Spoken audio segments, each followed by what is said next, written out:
Welcome to all the classic car enthusiasts. Excuse me if I've got a little piece of paper up my nose. My nose had a bit of a nosebleed.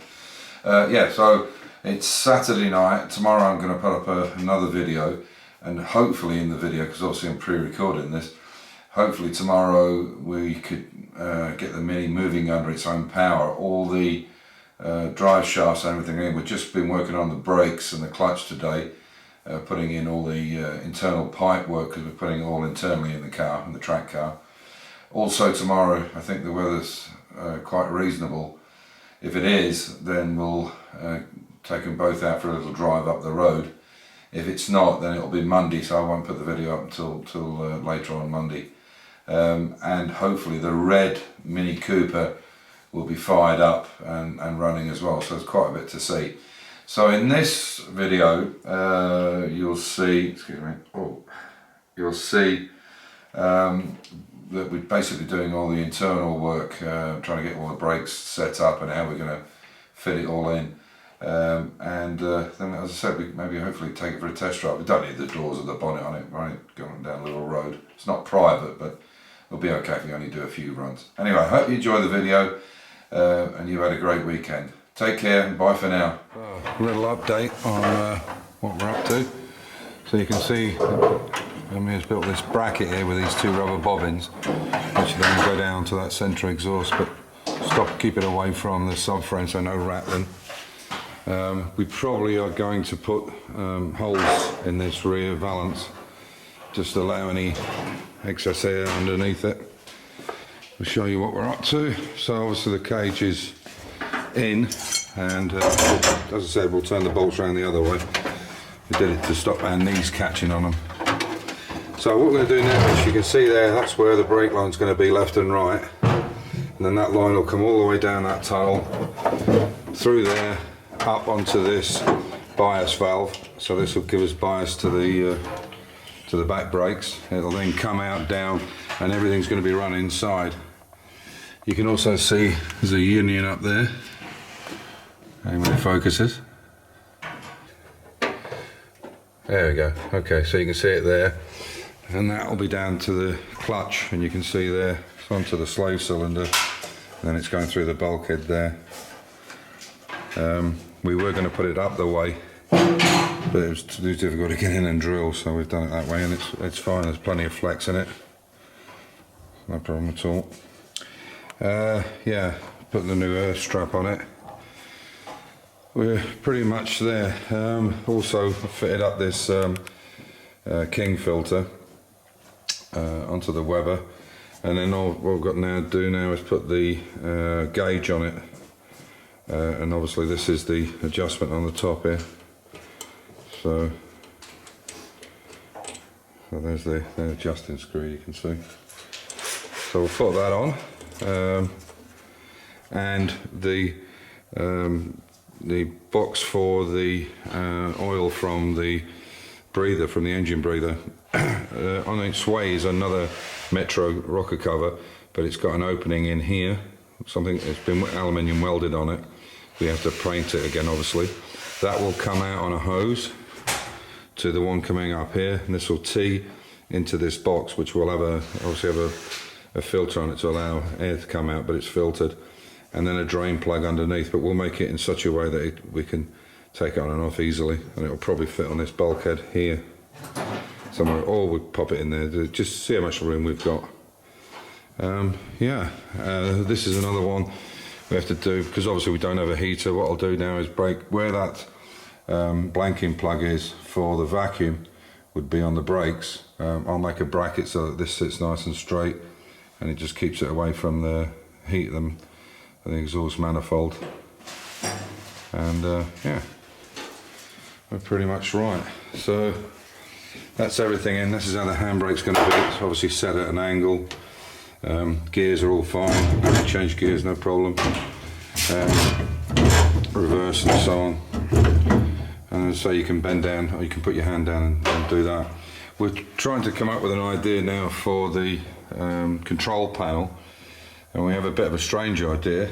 I had a strange idea, and we're going to see if it works when the seats are back in, of mounting the switches up there in the centre I know it sounds a bit weird, but the idea is in the rear view mirror you could actually see the switches. All you'd have to do is raise your hand in the air and, well, turn your isolator switch on, put your switches up, and then press the starter button, and you could see I would be back to front, the right, and what the hell, because it's getting a little bit cluttered around here. So anyway, that's where we are, and all the back brakes are all put in now, all the Goodrich cables in the front, drive shafts are in. Yeah, it's coming on. We'll bring you back when we've got a bit more done. See the two lines across the back there. Now we're making a line come down, drop down onto there, along and into this bias valve. And here it is it's already pre-done.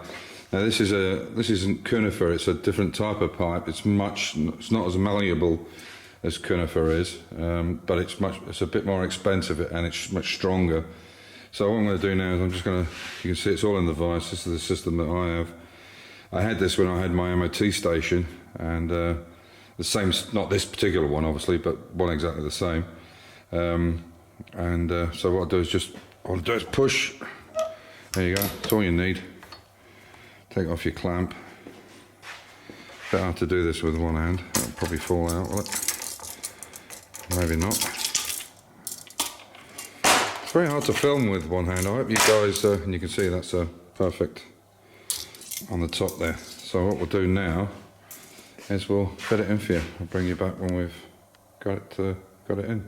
This is the tool. This is Quicks, isn't it? It's called Quicks 3/16. You can see there. So you can see there's quite a bend in this pipe, and this is how we get it professional looking. You just pop it on, and you can see you can literally, and you just roll it. And you can turn this, you see how he's turning that? And it just makes the pipe absolutely perfect.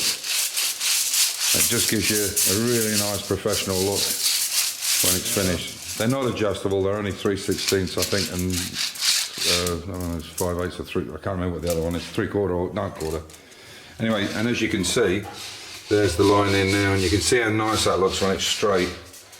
You know, when you're trying to manipulate it. I can maybe see it from the other side as well. The camera's upside down, but anyway.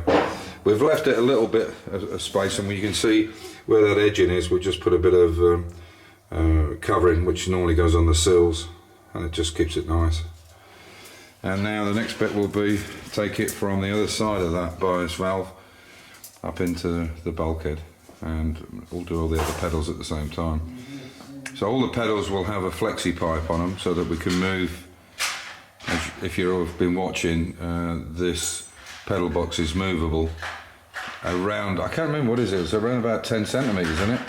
12 centimetres it runs in and out, so from the tiniest to the tallest should be able to get in it. So that's how the lads come around. This is Victor, this is Lewis, and this is Max with his back to the camera. And there's Amir. He's there, Amir. And we've just been starting the engine up for the boys to have a listen to. And they've kindly offered to come round in a few weeks and give us a hand to strip it, and so we get it painted. And one other bit of good information they've just given me is on the 5th of April there is a track day, not 30 minutes from here, 25 minutes from here. Private track, private, so you know, no problems with using a track car, and we're going to enter it for it. Whether it's painted or not by then, or it's just complete, we don't know. But so yeah, there you go. It runs nice. Just put this on today. So I put that Filter King on and put that pressure gauge in between it there. It's supposed to be 3 psi, as Paul mentioned to me. Unfortunately, that old Facet pump there won't pump 3 psi. So I'll have to get a proper Facet silver or gold competition pump. In fact, I'm surprised it's even worse. This was, when I bought the E-Type, this pump was in it instead of the SU pump. So I don't know how old it is. It's a fair age, I would think. It's obviously just not capable of pumping 3. Anyway, so there we are. So Getting there slowly but surely. I'll take you around and show you what we're up to with the Red Mini. So Mias and Max are working on this one. You can see he's put all the radiator in, just plumb up the clutch and the brake lines. Distributors in, coil pack. Max has we've got it all up and running, and there's no water in at the moment, so I only run it for a few minutes just to check. But it started on the button, and the carb had to come off because there was a slight leak on the fuel bowl. It was where where it goes onto the jet. It was leaking out, needed a new nylon seal in it, or a seal in it. But apart from that, we're good. So what we're going to do now is we ran it just off an external pump, but we'll get it up on the ramp and put it, make sure everything's working right. A few little bits and pieces, ancillaries to sort out, and then Max is going to, once we've run it, Max will then re-torque it down and check the valve clearances again, and then we should be hopefully getting to a point where we can start thinking about sending it out for a test.